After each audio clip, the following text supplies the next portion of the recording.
Some of the world's top economic policymakers are in Jackson Hole, Wyoming today for the annual conference organized by the Kansas City Fed. Of course, a lot has changed since last year's conference, with the Fed taking previously unheard of steps to rescue the global financial system.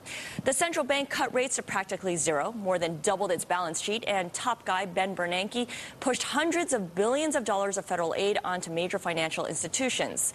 Bernanke will give opening remarks at the conference today at 10 a.m. Eastern Time, and he'll be focusing on the Fed's response to the crisis. One big question, however, hanging over his speech: will he still have his job at next year's Jackson Hole conference? Peter Cook takes a look. Ben Bernanke's supporters say he literally saved the U.S. economy. And if the Fed had stood by and let Bear Stearns and AIG and others go down the tubes, we would be headed for the next Great Depression. And so I think Ben Bernanke is a national treasure.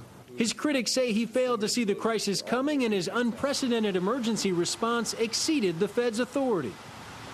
I have to wonder what the next government intervention into the private enterprise will be. Where does it all stop? There's no debate that Ben Bernanke's tenure as Fed chairman has been historic and produced strong opinions. But the only opinion that matters now is the president's, as he decides whether Bernanke deserves another term. Well, first of all, I think Ben Bernanke has done an extraordinary job under extraordinary circumstances. You want to tell us now you're going to reappoint him? I'm not making news on that today. It's been 30 years since a first-term president replaced a sitting Fed chairman. In 1978, Jimmy Carter chose G. William Miller to succeed Arthur Burns. With inflation rising a year later, he made Miller Treasury Secretary and replaced him with Paul Volcker. Every first-term president since then has reappointed the sitting Fed chairman. 3 times that choice was Alan Greenspan.